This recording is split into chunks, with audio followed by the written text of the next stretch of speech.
And ఇంకొక వైపు Modi statement గురించి చెప్పారు సార్. యాక్చువల్లీ మోదీ స్టేట్మెంట్ ఇది ఒక పాలసీ లాగా ఆపరేషన్ సింధూర్ అన్నది ఆయన చెప్పిన మాట. అండ్ అంతేకాదు ఇప్పుడు ఇంకొక కొత్త స్ట్రాటజిక్ మూవే తీసుకున్నారు.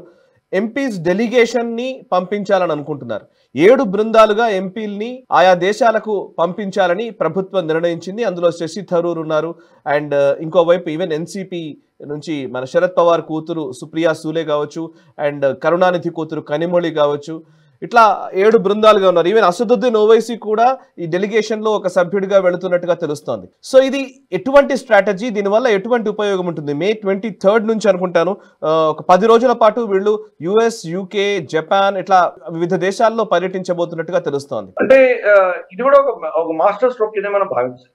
ఎందుకంటే ఈ రోజు అపోజిషన్ బెంచెస్ నుంచే ప్రభుత్వాన్ని, ఆర్మీని, మోదీ గారిని ప్రశ్నిస్తున్నటువంటి వ్యక్తులు చాలా మంది చూస్తున్నాం. ఆతిషి మర్లేనా ఆవిడ నిన్న స్టేట్మెంట్ ఇచ్చింది.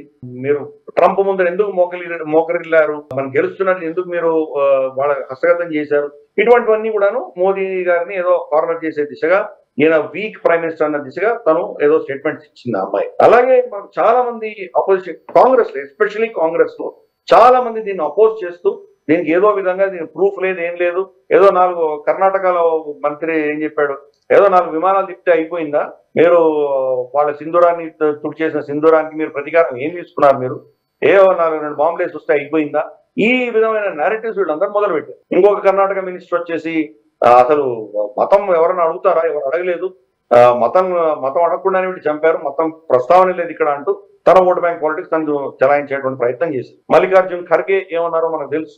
మోదీ గారికి 3 రోజుల ముందరే తెలిసి అటాక్ అవుతుందని, అందుకనే భయపడి కాశ్మీర్కి వెళ్లకుండా పారిపోయారు ఆయన, నాకు ఆ ఇన్ఫర్మేషన్ వచ్చింది అని ఆయన చెప్పారు. అంటే పాకిస్తాన్ ఏం చెప్తుందో దాని తూచా తప్పకుండా ఈయన స్టేట్మెంట్ మంజూరు వచ్చినాడు. కాబట్టి ఈ అంశంలో చూస్తే కనుక కాంగ్రెస్ ఎస్పెషల్లీ దీంట్లో చాలా విపరీతంగా మాట్లాడడం, అలాగే కులాల ప్రస్తావన తీసుకురావడం, ఎస్పీ నేత కావచ్చు, ఇన్ఫాక్ట్ ఈవెన్ బీజేపీ మినిస్టర్ కూడా మధ్యప్రదేశ్ లో చాలా కొంచెం ఇబ్బందికరమైనటువంటి స్టేట్మెంట్ ఆయన ఇవ్వడం, ఇవన్నీ చూసాం.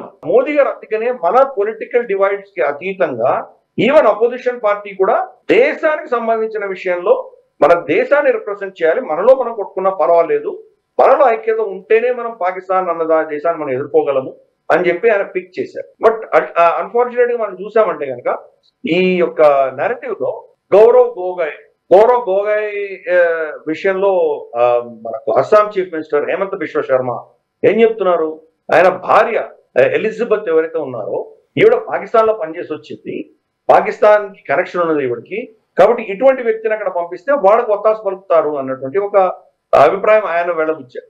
అలాగే దాంట్లో కాంగ్రెస్ ఒక లిస్ట్ పంపించింది, దాంట్లో శశి థరూర్ పేరు లేదు, అయినా కానీ మోదీ గారు శశి థరూర్ ని పంపిస్తారు. ఎందుకంటే కన్సిస్టెంట్ గా గత వారం 10 రోజులుగా శశి థరూర్ ఒక ప్రొఫెషనల్ వ్యూ పాయింట్ అని పెడుతున్నారు. బహుశా కాంగ్రెస్ నుంచి విడిపోయి మళ్ళీ భాజపాలో చేరడానికి ప్రయత్నం చేస్తున్నారో, ఆయన పాలిటిక్స్ ఏంటో మనకు తెలియదు, కానీ తప్పకుండా ఆయన ఇచ్చిన స్టేట్మెంట్స్ అన్ని కూడాను మన ఒక భారతదేశం ఒక గౌరవాన్ని నిలబెట్టే దిశగానే శశి థరూర్ గత వారం రోజులుగా ఆయన స్టేట్మెంట్ చూస్తున్నాను. ఇప్పుడు మనం మాట్లాడుతున్నప్పుడే ఒక ట్వీట్ వచ్చింది, యాక్చువల్లీ కాంగ్రెస్ కేరళ నుంచి వచ్చింది. వాళ్ళు శశి థరూర్ పేరు అనౌన్స్ చేస్తున్నారని తెలిసిన వెంటనే ఒక 19 hours ఎగో ట్వీట్ ఇది. వాళ్ళు రాసింది ఏంటంటే కాంగ్రెస్ కేరళ హ్యాండిల్ నుంచి, at a time when Prime Minister Modi and his External Affairs Minister have lost credibility internationally, the nation needs a voice that commands respect.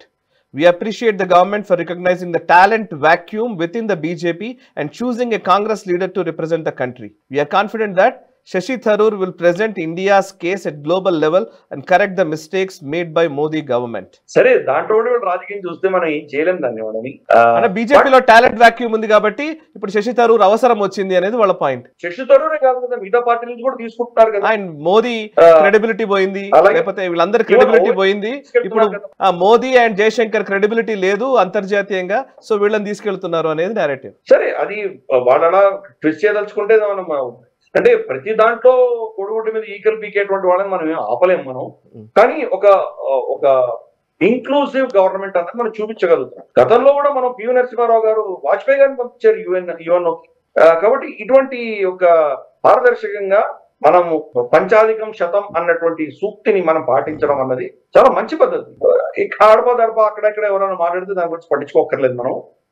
For instance వాడు ఇచ్చిన లిస్ట్ లో సయ్యద్ నసీర్ హుసేన్ అనే ఒకతని డెలిగేట్ లో పంపించమనంటే అతని మనుషులే పాకిస్తాన్ జిందాబాద్ అని అరిచినటువంటి పరిస్థితులు మనం చూసాం.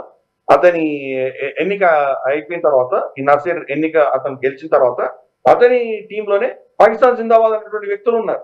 అతని అటువంటి వ్యక్తులని వీళ్ళు కాంగ్రెస్ రికమెండ్ చేసి వాళ్ళని పక్కన పెట్టి శశి థరూర్ మోదీ గారు తీసుకెళ్ళి, అది మన బీజేపీలో టాలెంట్ లేక కాదు, అద్భుతమైన సుధాంశు త్రివేది గారిని తీసుకోవచ్చు, మనకు రాకేష్ సిన్హా కావచ్చు, చాలా ఉన్నారు, రామాధవ్ గారు ఉన్నారు, బీజేపీకి ఇటువంటి స్టార్వర్డ్స్ తక్కువేం కాదు, చాలా మంది ఉన్నారు, ఎంతో మందిని పంపించచ్చు. ఇన్ఫాక్ట్ స్మృతి ఇరానీ వెళ్ళొచ్చు, చాలా మంది ఉన్నారు మనకి బీజేపీకి లేనటువంటి వ్యక్తులు, వాళ్ళకేం తక్కువ లేదు. కానీ ఇదేంటంటే అందరినీ కలుపుకొని వెళ్తే కనుక దేశం ఆరోగ్యం ఎన్ని డిఫరెన్సెస్ ఉన్నా మా దేశం మీద ఉన్నటువంటి విపత్కరమైన పరిస్థితిని, మా దేశ నెరేటివ్ ని అందరూ కలిసికట్టుగా ఎదుర్కొంటాం అన్నటువంటి ఒక అద్భుతమైన మెసేజ్ పంపించే దిశగా మనం ప్రయత్నం చేస్తున్నాం.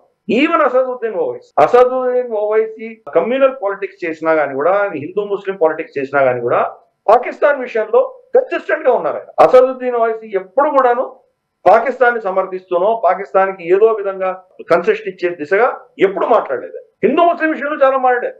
బాబ్రీ మసీద్ మళ్ళీ కన్స్ట్రక్ట్ చేస్తామని, మీరు హిందువులు ఎన్ని రోజులు ఉంటారు చూస్తాను నేను, మోదీ దిగిపోయిన తర్వాత మీ పరిస్థితి ఏంటి, ఇటువంటి కమ్యూనల్ యాంగిల్ చాలా మాట్లాడారు. కానీ భారతదేశం పాకిస్తాన్ విషయం వచ్చినప్పుడు ఎప్పుడు కూడా పాకిస్తాన్ సమర్థిస్తూ ఆయన దగ్గర స్టేట్మెంట్స్ లేవు ఓవైసీ దగ్గర నుంచి. కాబట్టి అటువంటి వ్యక్తిని కూడా మనం తీసుకొస్తున్నాం. ఇప్పుడు కూడా ఆయన స్టేట్మెంట్స్ చాలా క్లియర్ గా యాంటీ పాకిస్తాన్ స్టేట్మెంట్స్ ఆయన ఇచ్చారు, కాబట్టి ఆయన కూడా డెలిగేషన్ ఇంక్లూడ్ చేసి పంపిస్తున్నాం. సో ఇది ఒక అద్భుతమైనటువంటి ఒక డిప్లొమాటిక్ అవుట్ రీచ్ అందాం మనం. లేకపోతే మన అంబాసిడర్స్, మన జయశంకర్ గారు వీళ్ళే చాలు, అయినా కానీ కూడా మనం ఒక పొలిటికల్ యాంగిల్ లో దీన్ని హ్యాండిల్ చేసే దిశగా మనం పంపిస్తున్నాం.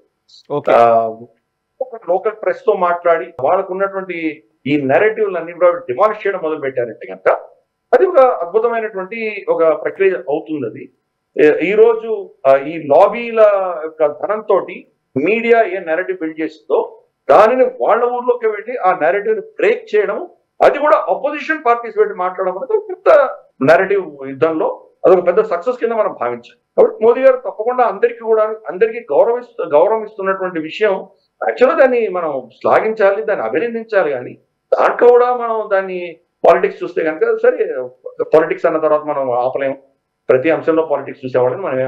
ఓకే, ఈ వీడియో మీకు నచ్చినట్టయితే లైక్ చేయండి, 10 మందికి షేర్ చేయండి, అలాగే కామెంట్ల రూపంలో మీ అభిప్రాయాలను మాతో పంచుకోండి. Nationalist hub group of channels ను సబ్స్క్రైబ్ చేసుకుని తెలుగునాట జాతీయవాద జర్నలిజాన్ని ప్రోత్సహించండి. ఈ వీడియో కింద ఉన్న బెల్ ఐకాన్ పై క్లిక్ చేయడం మర్చిపోవద్దు.